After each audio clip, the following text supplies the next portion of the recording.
बंगाल समेत 5 राज्यों में मतगणना जारी। ममता फिर शुभेंदु से आगे निकली। बंगाल के रुझानों में टीएमसी 200 पार।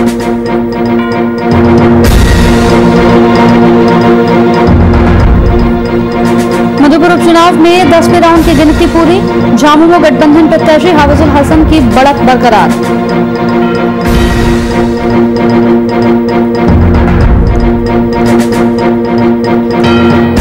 यूपी पंचायत चुनाव की मतगणना पर छाया कोरोना का साया। रामपुर जिले में 9 कर्मचारी कोरोना पॉजिटिव, अन्य कर्मचारियों की लगाई गई ड्यूटी। और कन्नौज में त्रिस्तरीय पंचायत चुनाव की मतगणना जारी। जोनल आईजी ने सुरक्षा व्यवस्था के लिए जायजा। मौजूद पदाधिकारियों को दिए जरूरी दिशा निर्देश।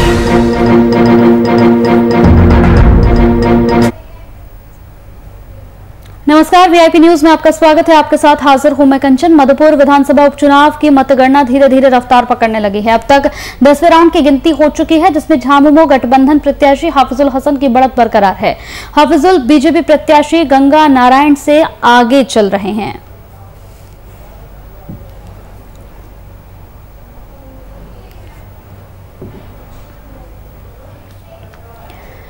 तो कोरोना काल में बिहार की स्वास्थ्य व्यवस्थाओं पर सीएम नीतीश कुमार पर निशाना साधते हुए एलजेपी के राष्ट्रीय सचिव ने मिथिलेश सिंह प्रेस वार्ता का उन्होंने आयोजन किया है। मुंगेर में आयोजित इस पीसी में मिथिलेश सिंह ने अस्पतालों में बेड नहीं मिलने और अन्य स्वास्थ्य सुविधा संबंधित दुर्दशा के लिए सीएम नीतीश कुमार को जिम्मेदार ठहराया। साथ ही ऑक्सीजन की उपलब्धता और कई अन्य मुद्दों को लेकर लोजपा सचिव ने सीएम नीतीश कुमार पर तीखे प्रहार किए।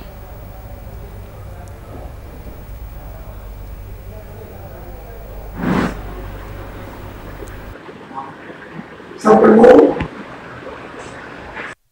ये मुद्दा हमारे पार्टी के प्रदेश का उपाध्यक्ष चाहता हुआ है और एक मेरे नेता का अपहरण हुआ है।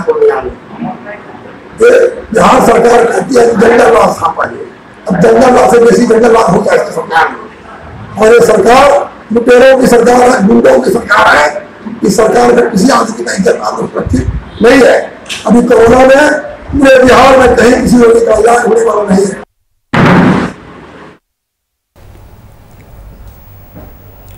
यूपी में ग्राम पंचायत और जिला पंचायत चुनाव हुए थे। लोगों की लापरवाही का ताजा मामला बदायूं में देखने को मिला, जहां कोरोना के नियमों की धज्जियां उड़ाई जा रही हैं। इस दौरान मौके का जायजा लिया हमारे संवाददाता पवन तोमर ने। आज जो बोर्ड खुल रहे हैं, ये जिला बदायूं का उजानी कस्बा है। यहाँ पर हम हाल दिखा रहे हैं। अभी थोड़ी देर शाम तक ये पता चल जाएगा कौन जो है जीतेगा, कौन हारेगा। लेकिन यहाँ पर एक सबसे बड़ी बात हम आपको दिखा रहे हैं, ये जो है इस समय कोरोना महामारी जब चल रही है, सरकार की गाइडलाइन से कि सोशल डिस्टेंसिंग का पालन होगा। लेकिन यह क्या सोशल डिस्टेंसिंग है, ये मैं आपको दिखाना चाह रही है। ये सोशल डिस्टेंसिंग किस तरीके से पालन किया जा रहा है यहाँ पर, ये पूरा देखिए किस तरीके से भीड़ लगी हुई है, ऊपर चला जा रहा है। इसका जिम्मेदार कौन होगा? प्रशासन या जो है इसका अगर कुछ घटना होती है कौन जिम्मेदार नहीं है? ये क्या नाम आपको? सोनपाल सिंह। ये जो है जो सरकार का सख्त निर्देश है, सोशल डिस्टेंसिंग का पालन होगा। यहाँ तो सोशल डिस्टेंसिंग है ही नहीं, बिल्कुल एक दूसरे के ऊपर चढ़ा जाए। डर नहीं है कोरोना का? बिल्कुल नहीं, डर क्यों नहीं है? व्यवस्था तो होना चाहिए। व्यवस्था तो ये जो है किसे जिम्मेदार मान रहा है, कौन इसका जो है दोषी पाया जाएगा? ये एक सिक्के ऊपर एक चढ़ा जा रहा है, क्यों किसे माना जिम्मेदार? जिम्मेदार अब सब सभी लोग हैं। अब ये देखना भी जरूरी है, प्रशासन की भी थोड़ी जिम्मेदारी बनती है। प्रशासन की जिम्मेदारी बनती है। अच्छा, तो ये जो है यहाँ पर एक दूसरे को चढ़ा जा रहा है। अगर कुछ घटना होती है इस समय जबरदस्त जो महामारी चल रही है, दिखाना चाह रहा है पूरा प्रशासन बैठा हुआ है। लेकिन प्रशासन क्या देख रहा है यहाँ पर, हम आपको दिखाना चाह रहा है पूरा ये देखिए। और पूरा किस तरीके से पालन किया जा रहा है यहाँ पर सोशल डिस्टेंसिंग का। सरकार के सख्त निर्देश है कि सोशल डिस्टेंसिंग का पालन होगा, लेकिन पालन क्या हो रहा है यहाँ पर? ये देखिए पूरा किस तरीके से जो भीड़ लगी हुई है एक दूसरे के ऊपर, एक दूसरे को चढ़ा जा रहा है पूरा। ये हम बात करने चाहेंगे सर यहाँ पर सोशल डिस्टेंसिंग तो बिल्कुल है ही नहीं। जब सरकार के सख्त निर्देश नहीं सर, सोशल डिस्टेंसिंग की बात कर रहे हैं सर, यहाँ पर सोशल डिस्टेंसिंग तो बिल्कुल है ही नहीं सर। किसे जिम्मेदार मानना है सर? ये किसको सोशल डिस्टेंसिंग के लिए चला लाइव चला सर पूरा, ये लाइव चला पूरा ना। मैं ये पूछ रहा था जब सोशल डिस्टेंसिंग किसे जिम्मेदार मानना है? अगर ये व्यवस्था होती है या अगर व्यवस्था ये थोड़ा अगर टेबल ज्यादा होती है यहाँ पर, तो उसके टेबल के लिए आरओ साहब बैठे, उनसे आरओ साहब बैठे। मुझे आप टेबल के लिए आरओ जिम्मेदार। अच्छा आप जिम्मेदार नहीं है कुछ? टेबल के लिए आरओ प्रशासन जिम्मेदार नहीं सर? टेबल के लिए ये प्रशासन जो है सोशल डिस्टेंसिंग का बता कोई जिम्मेदार नहीं है, आरओ साहब है जिम्मेदार इसके लिए। पूरा यहाँ पर देखिए क्या हाल है यहाँ पर सोशल डिस्टेंसिंग का, जबकि सरकार के सर गाइडलाइन है कि जो किसी भी प्रकार का जो है सोशल डिस्टेंसिंग का पालन होगा। और यहाँ पर क्या पालन होगा ये दिखाना चाह रहा है आपके लिए। और देखिए हम बात भी करेंगे आगे, जो आरओ साहब है इन सब प्रशासन भी है। प्रशासन ने बोला कि इसके जिम्मेदार हम नहीं है, सोशल डिस्टेंसिंग का पालन सब जो आरओ साहब कराएंगे। क्या सारी जिम्मेदारी आरओ साहब की होती है पूरा, और किसी जिम्मेदारी नहीं है? क्या नाम आपका? रोहतास कुमार। ये जो है जबकि सरकार के सर गाइडलाइन थी जो है सोशल डिस्टेंसिंग का पालन होगा, तो यहाँ तो सोशल डिस्टेंसिंग तो है नहीं बिल्कुल। अब क्या करवाए फिर? किसे जिम्मेदार मानना है इसके लिए? अब संख्या ज्यादा है लोगों की, तो क्या करवाए? संख्या ज्यादा है। अगर ये जो है टेबल अगर जो बढ़ा दी जाती अगर तो जो सोशल डिस्टेंसिंग रुक सकती थी। हाँ, तो रुक सकती थी। अगर बढ़ी जाती तो सोशल डिस्टेंसिंग रुक सकती। चलिए बढ़ते आगे। तो यूपी में चल रहे पंचायत चुनाव के अंतिम चरण का मतदान 29 अप्रैल को होने के उपरांत शाहजहांपुर में मतगणना शुरू। और दरअसल शाहजहांपुर में 29 अप्रैल को चौथे और अंतिम चरण में चुनाव हुआ था, जिसके लिए त्रिस्तरीय पंचायत चुनाव के तहत सभी पदों की मतगणना शुरू हो चुकी थी।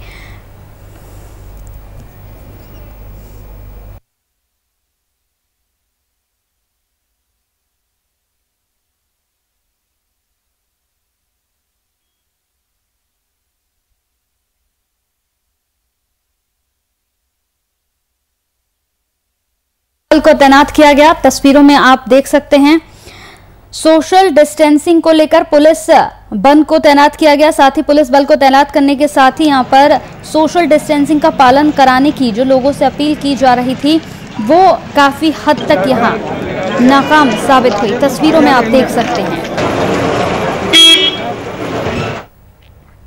तो यूपी में पंचायत चुनाव की मतगणना लगातार जारी है। इसी बीच रामपुर से बड़ी खबर आई है। यहां मतगणना ड्यूटी में लगे 9 कर्मचारी कोरोना पॉजिटिव हो गए हैं। दूसरे कर्मचारियों को यहां पर ड्यूटी में लगाया गया है।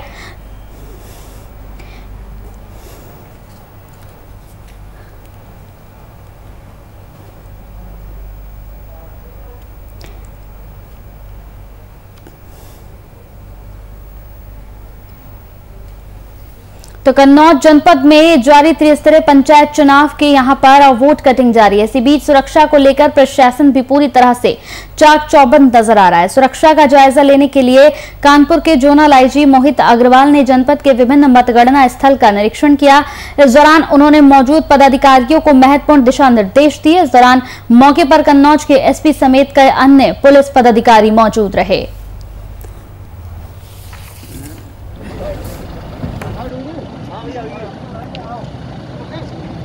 देखिए, हर ब्लॉक पर जहाँ पर काउंटिंग हो रही है पुलिस की त्रिस्तरीय सुरक्षा व्यवस्था यहाँ पर बनाई गई है और हर जगह 3 चीज़ों को चेक किया जा रहा है। तो वो व्यक्ति जो आ रहा है उसके पास अपना परिचय पत्र है या नहीं है, एंटीजन रिपोर्ट या RT-PCR रिपोर्ट उसके पास नेगेटिव है या नहीं है, तीसरा वो मास्क लगाया है अथवा नहीं लगाया। तो लगातार नाइट कर्फ्यू की किस तरीके से धज्जियां उड़ाई जा रही हैं, ये तस्वीरें हम आपको टीवी स्क्रीन पर लगातार दिखा रहे हैं। ताजा मामला दावथ थाने के पास का है, जहां यहां पर नाइट कर्फ्यू की धज्जियां उड़ाई गई। रात भर डीजे की धुन पर यहां बार बालाएं थिरकती नजर आई। साथ ही आपको बता दें कि पुलिस को इसकी कोई जानकारी ही नहीं थी। इस पूरे मामले पर रोहतास एसपी आशीष भारती ने जांच के आदेश दे दिए हैं।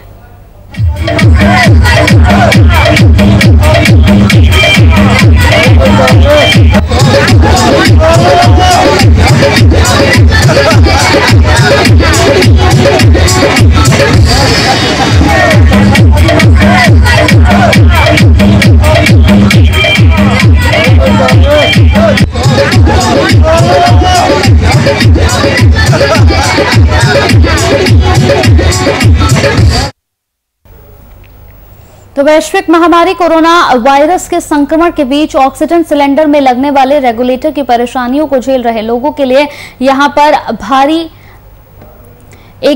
लोगों के लिए राहत भरी खबर आई है। भागलपुर के प्रसिद्ध चिकित्सक डॉक्टर अजय कुमार सिंह ने यहां पर टेक्नोलॉजी से रेगुलेटर बनाया है। इसे बनाना और चलाना दोनों आसान तो हैं ही, साथ ही इसे बनाने में कीमत भी मात्र 50 से 100 रुपए तक की आई है। दरअसल ऑक्सीजन की कमी के बाद अब लोगों को ऑक्सीजन सिलेंडर में लगने वाले रेगुलेटर के लिए भी दर दर भटकना पड़ रहा है, जिसे देखते हुए डॉक्टर अजय कुमार सिंह ने इस समस्या का समाधान निकाला है।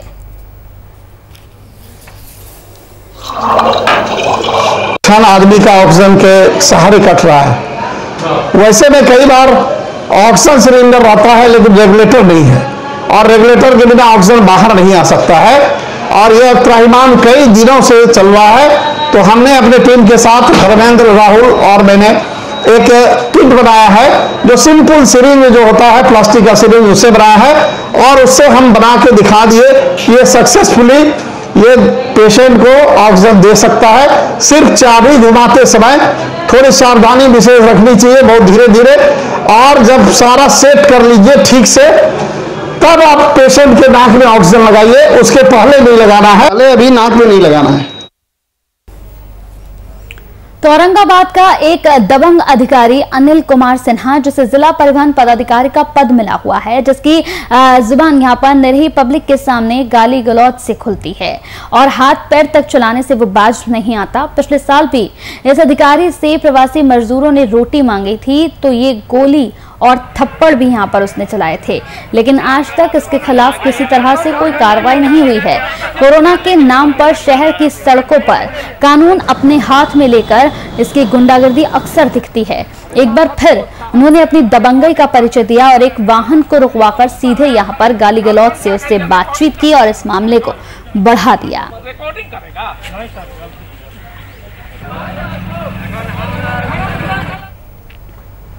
तो वहीं शेखपुरा में एक महिला पर जानलेवा हमला किए जाने का मामला सामने आया है। मामला जिले के सिरारी का है, जहां संपत्ति विवाद को लेकर किसी अज्ञात एक महिला को चाकू मारकर घायल कर दिया गया। घटना के बाद पीड़ित महिला को स्थानीय लोगों द्वारा अस्पताल में भर्ती कराया गया, जहां महिला की हालत स्थिर है। पुलिस के पास अपना बयान दर्ज कराते हुए महिला ने गांव के उप सरपंच पर इस घटना को अंजाम दिए जाने का आरोप लगवाया है। साथ ही पुलिस महिला के बयान के आधार पर इस पूरे मामले की छानबीन में जुट गई है।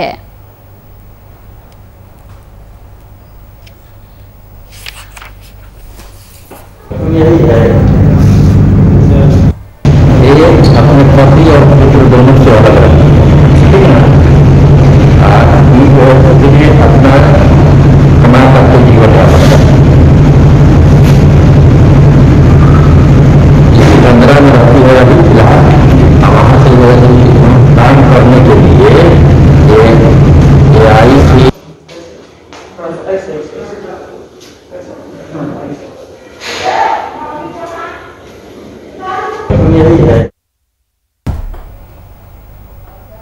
तो सुप्रीम कोर्ट ने भले ही कोरोना गाइडलाइन के अनुसार मतगणना करवाने का आदेश दिया हो, लेकिन सुल्तानपुर में ऐसा कुछ भी देखने को नहीं मिल रहा है। तस्वीरें टीवी स्क्रीन पर है। हाल यह है कि यहाँ ज्यादातर केंद्रों पर सैकड़ों की संख्या में प्रत्याशी और समर्थक मौजूद हैं। यहाँ महामारी अधिनियम की जमकर धज्जियां उड़ाई जा रही हैं। सोशल डिस्टेंसिंग का भी प्रत्याशी और समर्थक कोई ख्याल नहीं रख रहे। प्रशासन द्वारा भीड़ को हटाने के लिए कई स्थानों पर लाठी चार्ज तक करना पड़ रहा है। हैरानी की बात तो यह है कि लोगों से बार बार सोशल डिस्टेंसिंग का पालन करने के लिए कहा जाता है और खुद इन लोगों को ये मालूम है कि लगातार कोरोना का कहर बढ़ रहा है, कोरोना का संक्रमण बढ़ रहा है, लेकिन उसके बावजूद भी ये इनका प्यार जो है वो खत्म नहीं होता नेताओं के लिए। नेताओं के घर के बाहर पहुंच गए हैं, वहां खड़े हो गए हैं, ना कोई सोशल डिस्टेंसिंग नजर आ रही है। अधिकतर लोगों के चेहरे पर मास्क तक नजर नहीं आ रहा और ऐसे में सीधा आरोप अगर किसी पर लगाया जाता है तो फिर सरकार पर लगाया जाता है।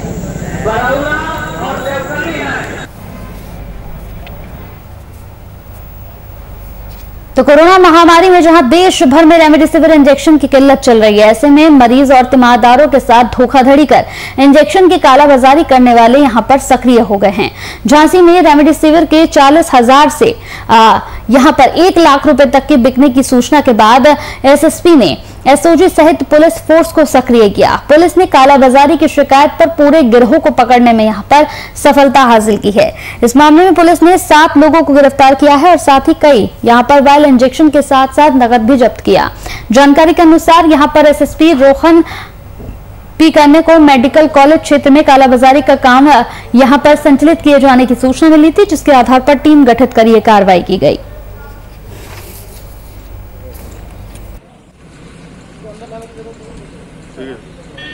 कोरोना महामारी चलते जो कुछ एसेंशियल ड्रग्स के ऊपर जो कालाबाजारी हो रहा था, उसके ऊपर हमको बहुत सारी शिकायत मिल रही थी। इससे झांसी पुलिस ने कुछ अच्छा काम किया है, जिसमें हम लोगों ने कम से कम 7 लोगों को अरेस्ट किया है। इसमें 2 तरह का गैंग था। एक गैंग जो ओरिजिनल रेमडेसिविर इंजेक्शन को अस्पताल में जो मरीज मर रहा है, वेंटिलेटर पर है, उनको ना देते हैं। तो कोरोना संक्रमण के दूसरे स्ट्रेन के बीच इंजेक्शन और ऑक्सीजन की किल्लत को लेकर स्वास्थ्य कर्मचारी यहां बेबस हो चुके हैं। महाराजगंज जनपद के जिला संयुक्त अस्पताल से एक वीडियो वायरल हुआ है। दरअसल केएमसी हॉस्पिटल में भर्ती कोरोना के एक मरीज को रेमडेसिविर इंजेक्शन की जरूरत पड़ी, जिसके लिए पीड़ित के परिजनों ने सीएमएस डॉक्टर ए के राय से मदद की गुहार लगाई, जिसके बाद इस इंजेक्शन को उपलब्ध नहीं करा पाए। इसे लेकर उन्होंने वीडियो जारी किया है और अपनी लाचारी बताते हुए वो काफी भावुक भी हो गए।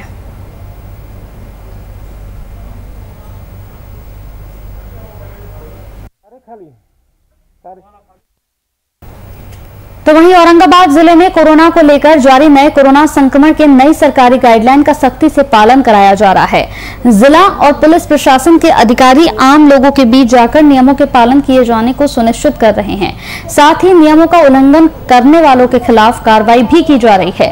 शहर के कई इलाकों में नाइट कर्फ्यू का पालन कराने के लिए यहां पर रोको टोको अभियान भी चलाया गया, जिसके तहत मास्क की जाँच और यहाँ पर बिना काम के घर से बाहर निकलने वालों के साथ पूरी सख्ती के साथ प्रशासन पेश आ रहा है। पदाधिकारियों की ओर से लगातार यहां पर आम जनता से नियमों का पालन करवाने की अपील की जा रही है और बेवजह जो घूम रहे हैं उन्हें रोककर उन्हें समझाया जा रहा है। उनसे बार बार ये अपील की जा रही है कि आप घरों से बाहर ना निकलें। अगर जरूरी काम आपको नहीं है तो अपने घर पर रहें, अपने घर पर रहकर सुरक्षित रहें। और आप ही के लिए तमाम प्रशासन इस वक्त बाहर है ताकि आप लोग सुरक्षित अपने घर में रह सके।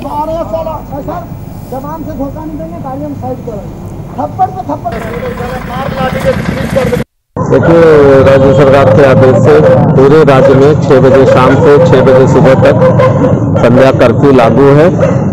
इसीलिए रोको टोको अभियान चल रहा है। जो लोग इस समय 6 बजे के बाद निकल रहे हैं उनसे पूछा जा रहा है कि आपके निकलने का कारण क्या है।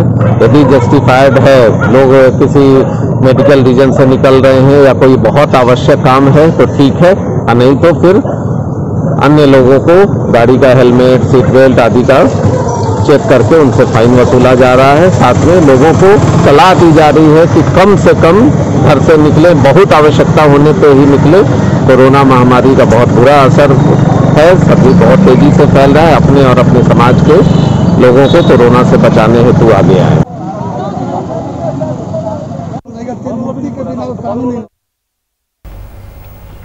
भागलपुर से चलकर दानापुर जाने वाली यहां पर इंटरसिटी एक्सप्रेस ट्रेन में 13 अप्रैल को हुए लूट के मामले में रेल मुख्यालय ने बड़ी कार्रवाई की है। मुख्यालय के आदेश पर जमालपुर रेल एसपी आमिर जावेद ने कार्रवाई करते हुए भागलपुर रेल थाना प्रभारी अरविंद कुमार को निलंबित कर दिया। इस संबंध में जमालपुर रेल एसपी आमिर जावेद ने बताया कि ट्रेन में यहां आर्म्स से लेस स्कॉट को तैनात किया जाना था, लेकिन भागलपुर रेल थानेदार अरविंद कुमार ने स्कॉट के बिना ही आर्म्स के साथ ही भेज दिया।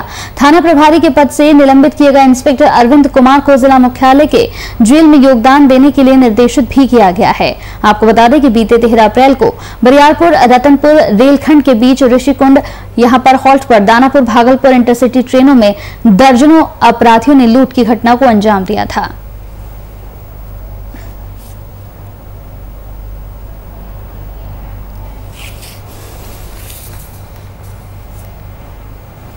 तो कैमूर जिले के रामगढ़ थाना क्षेत्र में बीते दिन मकान को लेकर हुए विवाद में 2 पक्ष आपस में ही भिड़ गए। आपसी झड़प की इस घटना में लाठी डंडों के साथ साथ कई राउंड फायरिंग भी हुई। इस घटना में दोनों पक्षों के 11 लोग घायल हो गए। मौके पर पहुंची पुलिस ने सभी घायलों को अस्पताल में भर्ती कराया। साथ ही इस पूरे मामले में 11 लोगों को गिरफ्तार भी किया गया। साथ ही घटना में यहाँ पर प्रयुक्त हथियार को भी पुलिस ने जब्त कर लिया है। मामले में रामगढ़ थाना प्रभारी ने हथियार का लाइसेंस रद्द कराए जाने की बात भी कही है।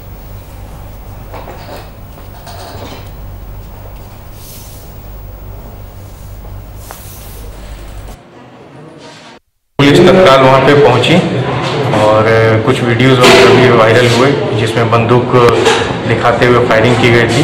तो बंदूक को रिकवर कर लिया गया है। यह स्प्रिंगफील्ड राइफल है, .30 BA राइफल ये कहलाता है। और दोनों तरफ से गिरफ्तारी हुई है। एक तरफ से 7 आदमी और एक तरफ से 6 आदमी अभियुक्त हैं, जिसमें से एक तरफ के 6 लोग और दूसरे तरफ के 5 लोगों को गिरफ्तार कर लिया गया है। और आगे की कार्रवाई अनुसंधान कर आगे कार्रवाई अनुसंधान। सर जो हथियार बरामद हुआ है क्या लाइसेंसी है अनलाइसेंसी? ये लाइसेंसी हथियार है, लेकिन इसका 2019 में के बाद से इसका लाइसेंस रिन्यूअल नहीं कराया गया है।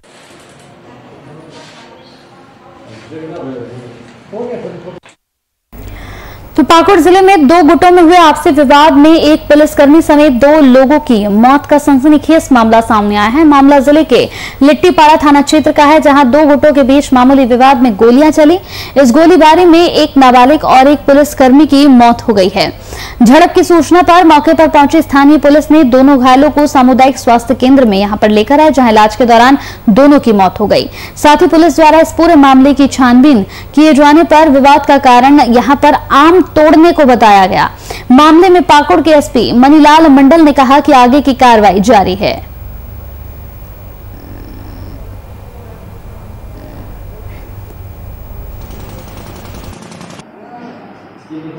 आम तोड़ने को लेकर के 2 पक्षों में मारपीट हुई, उसके बाद गोली चली और जो कहा जाता है कि बिरजू केवट के द्वारा, जो कि जिला पुलिस में दुमका जिला में पोस्टेड है, उसके द्वारा बास्की केवट के बेटा मन्नू केवट पे गोली चला दिया और जिसके इलाज के दौरान लिट्टीपाड़ा हॉस्पिटल में उसकी मौत हो गई है। और उसके बाद कहा जा रहा है कि उसके द्वारा छीना झपटी में उस पर खुद भी उसको गोली लगी है और वो यहाँ से लिट्टीपाड़ा से उसको रेफर कर दिया गया है सोनाजोड़ी हॉस्पिटल पाकुड़, जहाँ पे उसकी भी डेथ हो गई।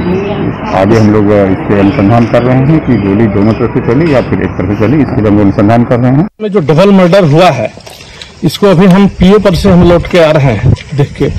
इसमें जो अभी तक जो बात सामने आ रही थी कि सिपाही ने गोली चलाया है और मन्नू केवट को मारा है और फिर मन्नू केवट को भी किसी ने गोली चला के मारा है, ऐसी बात अभी संदेहास्पद है।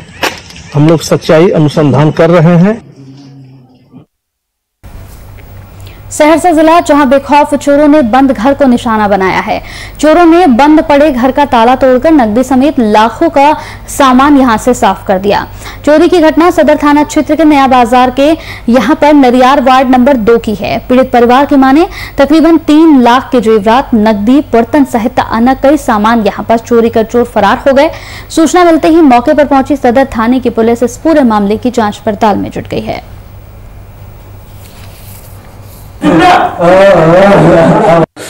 कोरोना को लेकर के गांव में थे, उसी दौरान रात में घटना हुआ।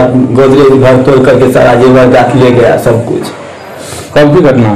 रात का। आप लोग कहाँ थे? लोग गाँव में थे। कब गए थे गाँव? वो 15 रोज हो गया। लगभग कितना देरी हुई होगी? 3 लाख से ऊपर का। क्या सब ले गया? सिर्फ जेवर, गहना, बर्तन, बासन सब।